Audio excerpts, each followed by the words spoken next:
Sidang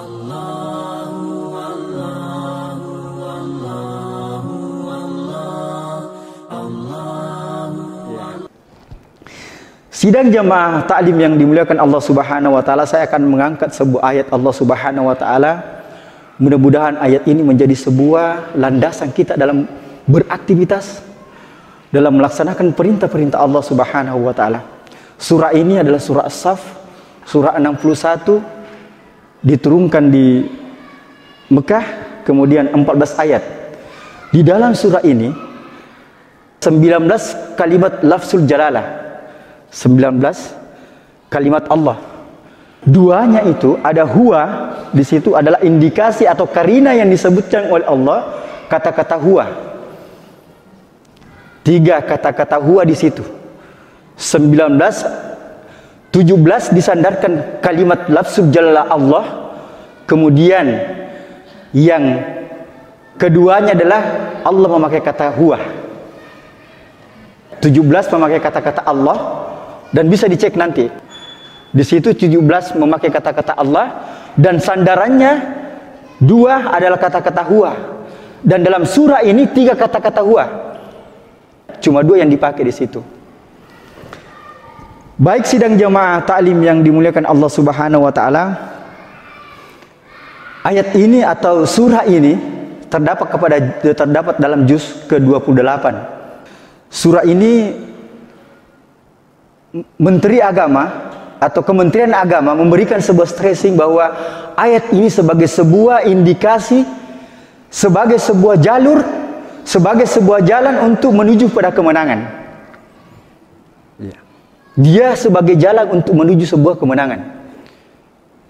Dan surah ini, sidang jamaah taklim yang dimuliakan Allah Subhanahu wa taala, surah ini 3 surah. Dalam surah As-Saff ini 3 surah itu Allah memanggil kepada orang-orang yang beriman. Nidaur Rahman. Ayat yang kedua, ayat yang ke-10 dan ayat yang 14. Dan surah ini, surah As-Saff ini awalnya diawali dengan sebuah penyucian kepada Allah Subhanahu wa taala. Kemudian surah yang lain menceritakan tentang sebuah kisah, dan ending daripada ayat ini adalah di ayat terakhir. Atau kabar atau beritanya ayat ini di ayat yang ke-14. Sekali lagi saya ulangi bahwa ending atau hasil atau outputnya ini adalah di ayat yang ke-14. Surah ini hanya 14 ayat, endingnya hanya ke 14. Sidang jamaah taklim yang dimuliakan Allah Subhanahu wa taala, kita bisa melihat Allah Subhanahu wa taala mengatakan dalam surah As-Saff ayat pertama, A'udzubillahi minasyaitonirrajim, bismillahirrahmanirrahim. Sabbahalillahi ma fis samawati wa ma fil ardh wa huwal azizul hakim. 2 di situ, huwa kembali kepada Allah. Wa huwal azizul hakim.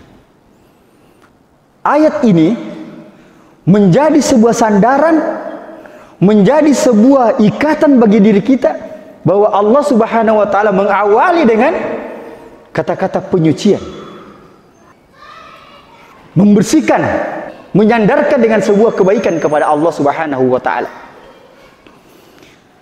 Kemudian ayat yang kedua, Allah Subhanahu wa taala memberikan gambaran kepada kita, memberikan sebuah panggilan kepada kita, mengajak kepada kita untuk menuju kepada kemenangan, sebagaimana jadwal kita di sini menegakkan kalimatullah. Alhamdulillah, sebuah kerja-kerja kolektif, sebuah kerja-kerja yang baik yang dilakukan oleh dan mengepakkan sayap Garuda, mengepakkan sayapnya. Ya, kalau ada orang mengatakan mengepakkan Bhinneka Tunggal Ika, kita mengepakkan sayap untuk menegakkan tauhid di hadapan Allah Subhanahu wa taala. Allah Subhanahu wa taala mengatakan, ya ayyuhalladzina amanu, wahai orang-orang yang beriman, kata Allah Subhanahu wa taala. Allah memanggil, ya ayyuhalladzina amanu, lima taquluna ma la taf'alun, kabura maqtan indallahi an taquluna ma la taf'alun. Jangan engkau mengatakan kalau kamu tidak melakukannya. Alangkah celakanya, alangkah berbahayanya orang mengatakan kemudian tidak melakukannya. Ayat ini menjadi sebuah nidaur rahman, panggilan Allah Subhanahu wa taala terhadap kita. Ini panggilan pertama kepada Allah kita. Saya bilang tadi dalam surah ini ada 3 ayat yang menceritakan, yang menggambarkan nidaur rahman, panggilannya Allah Subhanahu wa taala. Termasuk ini, ya ayyuhalladzina amanu lima taquluna ma la taf'alun kabura maqtan indallahi an taquluna ma la taf'alun. Wahai orang-orang yang beriman, jangan engkau mengatakan kalau kamu tidak melakukannya. Alangkah berbahayanya, alangkah celakanya orang yang mengatakan kemudian dia tidak melakukannya. Ada sebuah peringatan, ada sebuah indikasi, ada sebuah gambaran yang diberikan oleh Allah Subhanahu wa taala kepada kita. Ya. Kemudian ayat yang ketiga, Allah Subhanahu wa taala mengatakan ini kalimatun taukid, kalimat penegasan, menegaskan. Innallaha yuhibbul ladzina yuqatiluna fi sabilihi saffan. Dan ayat inilah menjadi sebuah sandaran untuk disebutkannya surah ini. Surah ketiga ini adalah sandarannya nama surah ini. Innallaha yuhibbul ladzina yuqatiluna fi sabilihi saffan ka'annahum bunyanun marsus. Sidang jamaah taklim yang dimuliakan Allah Subhanahu wa taala, ini adalah merupakan sebuah kerja-kerja kolektif, kerja-kerja bersama. Ada departemen sosial, ada departemen dakwah, ada yang sekarang kepakan-kepakan sayap daripada Garuda.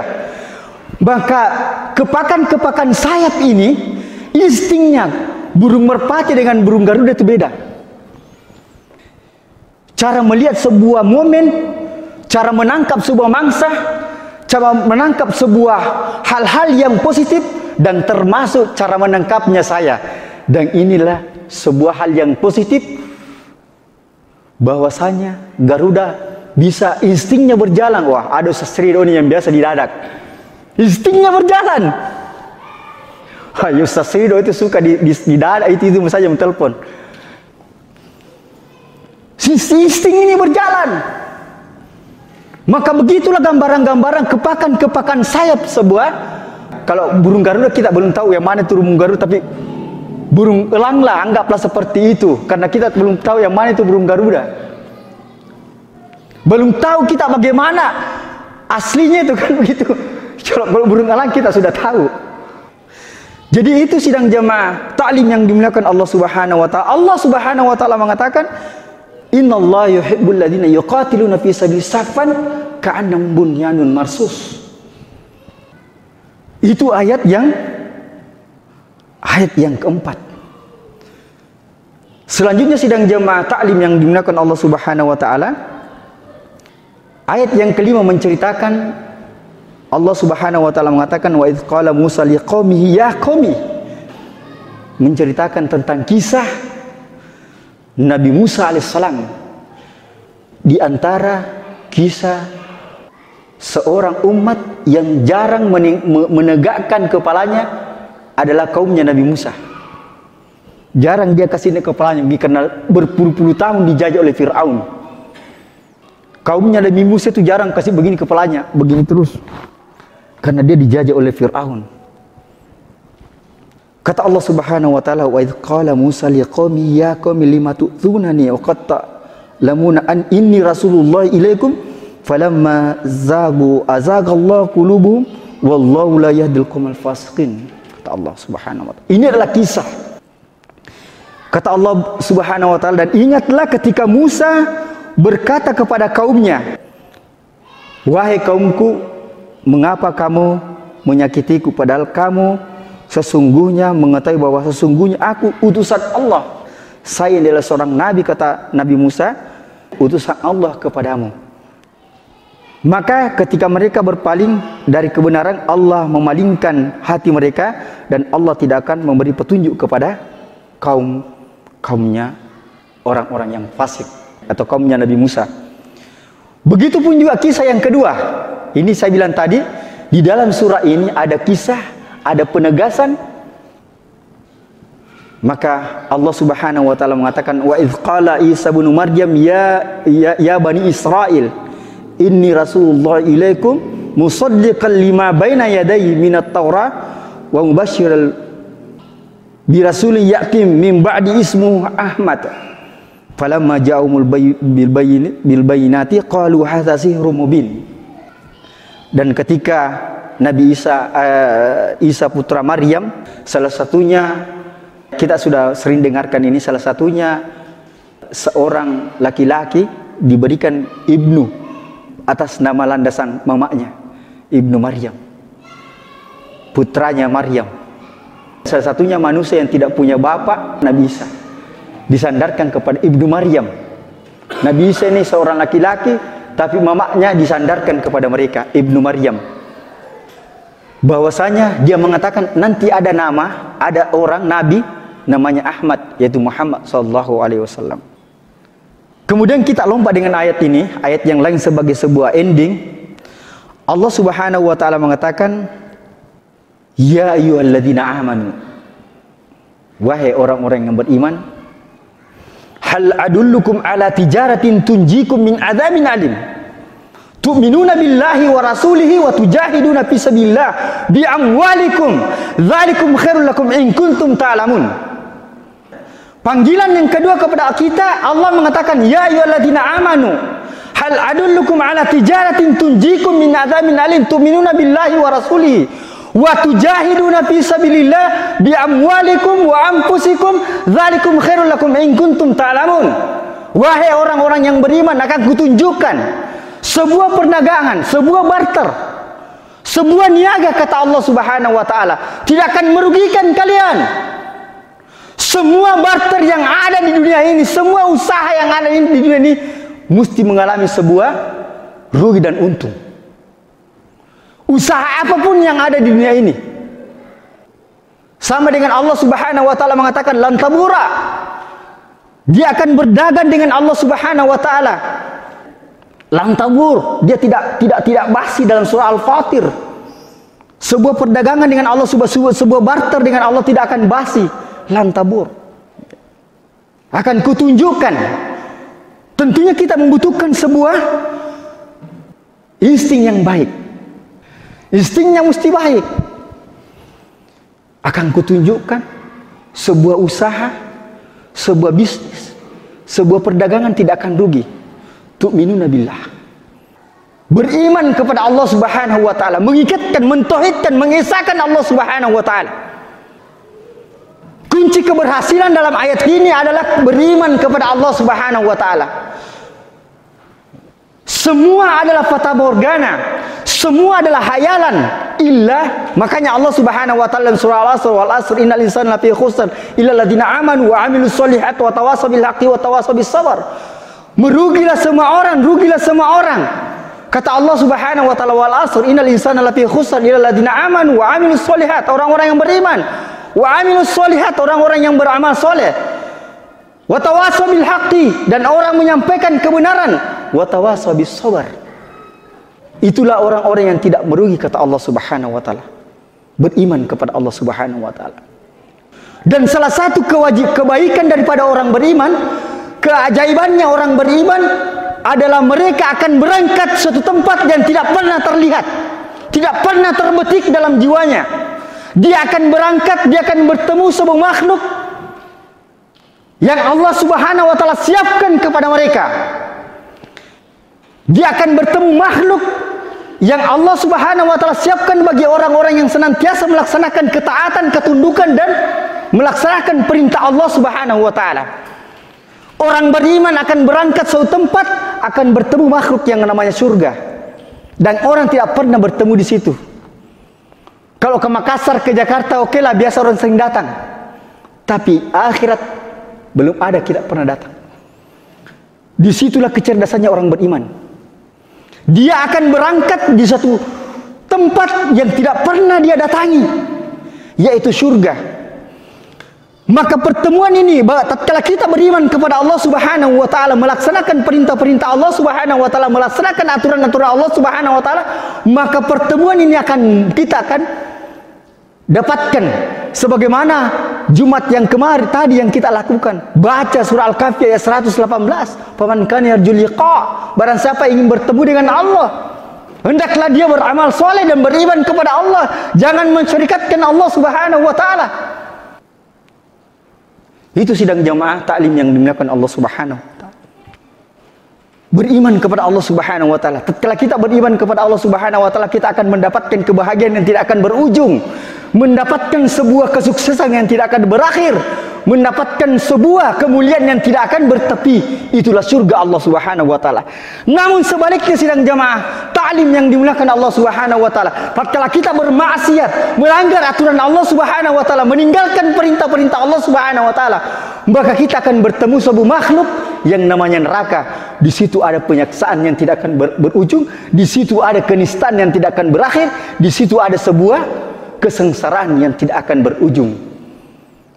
Itulah neraka bagi orang-orang yang bermaksiat, melanggar aturan Allah, tidak melaksanakan perintah-perintah Allah Subhanahu wa taala, jauh daripada ketaatan kepada Allah Subhanahu.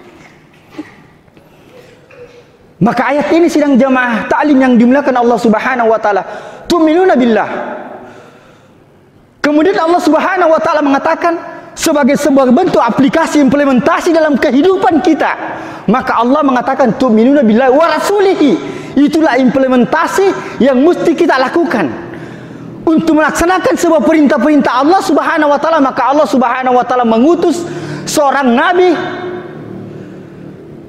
seorang utusan, dan kita ketahui bersama ada nabi tidak punya bapak dan tidak punya ibu, yaitu Nabi Adam. Ada nabi yang ditakdirkan oleh Allah tidak punya bapa, adalah Nabi Isa alaihissalam. Ada nabi yang bersaudara Nabi Musa, Nabi Musa dengan Nabi Harun. Ada nabi bapaknya seorang nabi, anaknya seorang nabi adalah Ibrahim dengan Ismail alaihissalam. Ada nabi tidak beriman, istrinya kepada Allah, Nabi Lut, dan Nabi siapa? Nabi Nuh. Ada dua nabi yang diutus selalu tidak beriman kepada Allah Subhanahu wa taala. Istri Nabi Lut dengan Nabi Nuh. Maka Nabi SAW sebagai kata Allah Subhanahu wa taala, akan kutunjukkan kepada kalian sebuah niaga,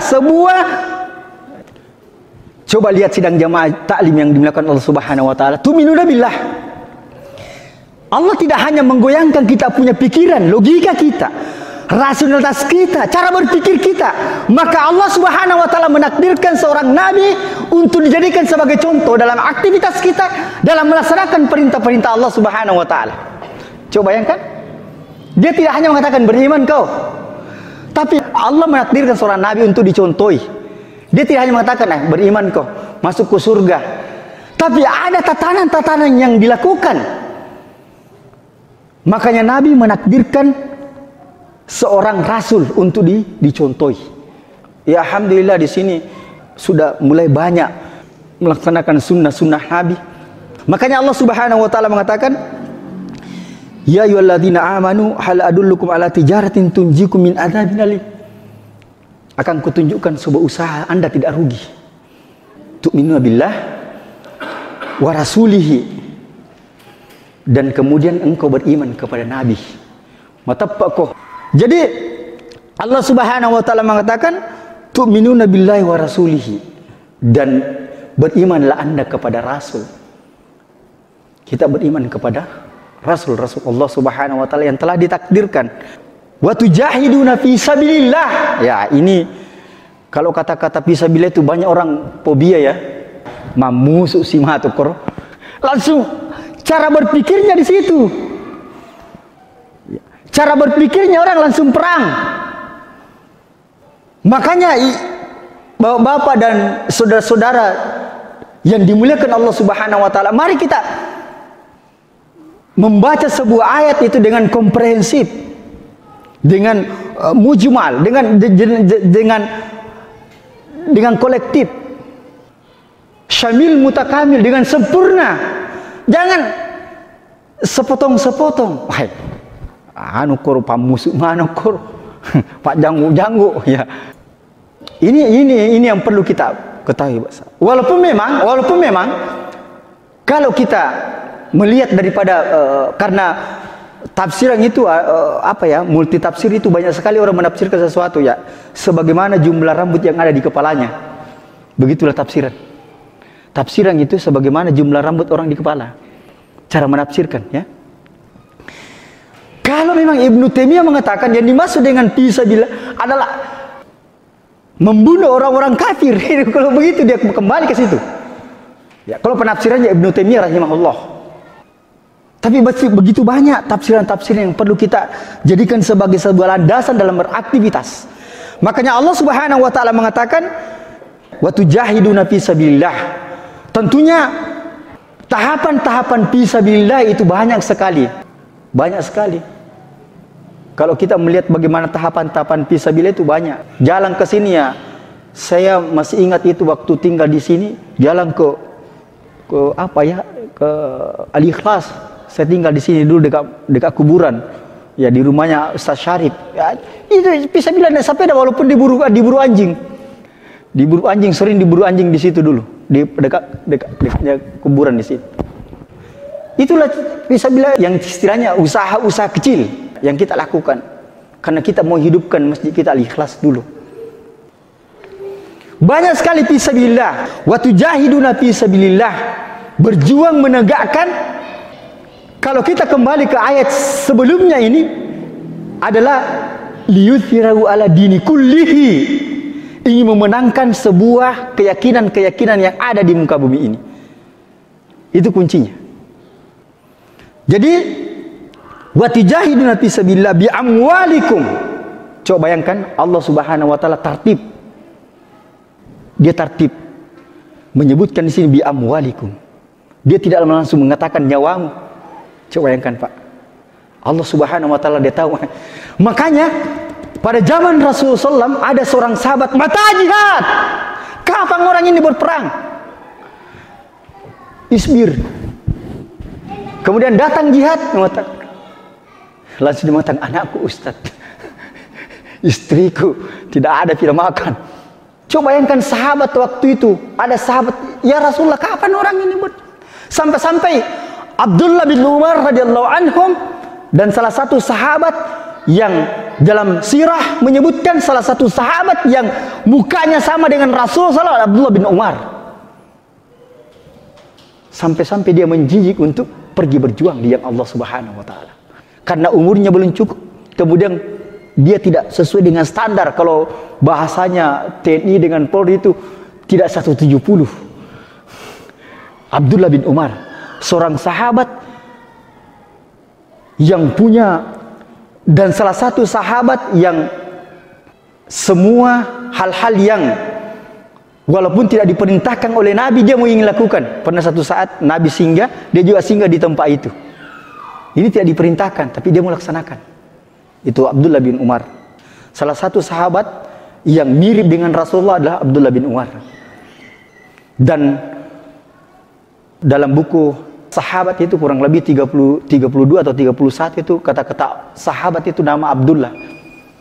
Sahabat Rasulullah kurang lebih 31 atau 32 itu Abdullah dengan Abdurrahman. Itu dua. Paling banyak itu.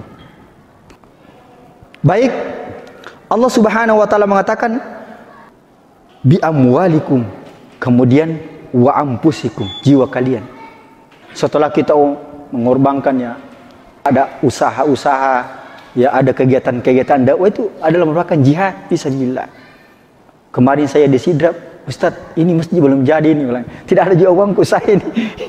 Ya, itu adalah jihad yang ditunjukkan oleh teman-teman. Jadi Allah Subhanahu wa taala mengatakan wa anfusikum dan jiwa kalian. Coba lihat ayat Allah mengatakan dzalikum khairul lakum in kuntum ta'lamun. Demikianlah jika Anda mengetahui. Ujungnya ayat ini adalah demikianlah jika Anda mengetahui. Baik sidang jamaah taklim yang dimuliakan Allah Subhanahu wa taala, kata Allah Subhanahu wa taala dzalikum khairul lakum in kuntum ta'lamun. Demikianlah jika Anda mengetahui. Kemudian Allah Subhanahu wa taala melanjutkan lagi Bukan itu saja sidang jamaah taklim yang dimuliakan Allah Subhanahu wa taala. Yaghfir lakum dzunubakum yadkhulukum jannatin tajri min tahtihal anhar. Maka Allah Subhanahu wa taala mengampuni kesalahan-kesalahan kita. Allah mengampuni kesalahan-kesalahan kita, kata Allah Subhanahu wa taala, yaghfir lakum dzunubakum yadkhulukum jannatin. Dan kemudian tentunya obsesi kita atau destinasi kita adalah ingin bertemu dengan namanya surga. Itulah obsesi kita. Itulah destinasi kita. Cita-cita kita bersama adalah ingin bertemu dengan surga. Tidak ada orang di sini. Siapa di sini yang tidak mau masuk surga, Pak? Tunjukkan, angkat tangan, Ki. Tentunya mau semua. Ya kan gitu. Itulah destinasi kita. Kalau destinasinya orang bakar-bakar ikan, destinasi kita adalah masuk surga. Di situ ada kebahagiaan yang tidak akan berujung, di situ ada kemuliaan yang tidak akan berakhir. Yaghfir lakum dzunubakum yadkhilkum jannatin tajri min tahtihal anhar.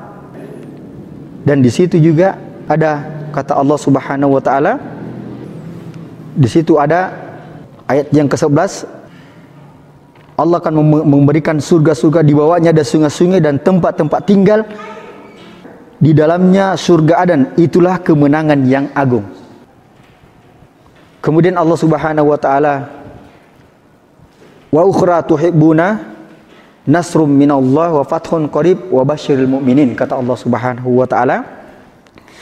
Dan ada lagi karunia yang lain Allah Subhanahu wa taala yang kamu sukai. Coba bayangkan, Allah mengatakan ada lagi yang saya bisa berikan kepada kalian. Saya mau tanya, yang hadir pertama tadi, berapa kalimat Allah di sini? Di dalam surah ini ada kalimat Allah berapa? Ini surah berapa ini? Surah 61. Surah Saf diturunkan di mana? Diturunkan di Mekah, 14 ayat. Berapa tadi kata-kata Allah di sini? Kata-kata Allah di sini 17. Kata-kata huwa indikasinya ada 2.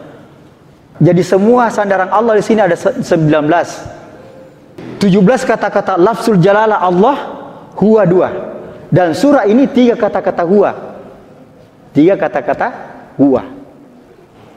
Ada berapa? 19 sandaran Allah. Lafzul jalalah Allah 17, kata-kata huwa adalah nama Allah, kembali kepada Allah, ada 2. Sedangkan di surah ini ada 3 kata-kata huwa. 14 ayat ini berapa kata-kata ya ayyuhalladzina amanu? 3 ya. Ayat keberapa? Ayat kedua, ayat berapa lagi? Ayat yang ke-10. Kemudian ayat yang terakhir. Ada 3 kata-kata ya ayyuhalladzina, nidaur rahman. Ya, ada 3 kata-kata ya ayyuhalladzina amanu dalam ayat ini. 17 kata-kata Allah, kemudian huwa sandarannya kepada Allah juga ada 2. Namun huwa di sini ada 3. Baik. Allah mengatakan ya ayyuhalladzina amanu kunu ansarallah. Ini adalah endingnya.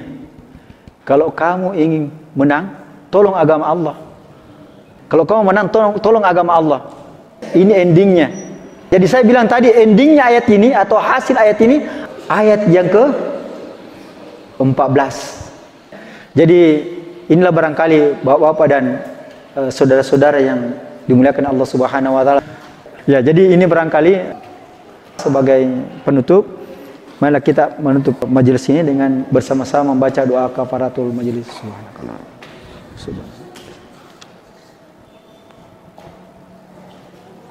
Assalamualaikum warahmatullahi wabarakatuh.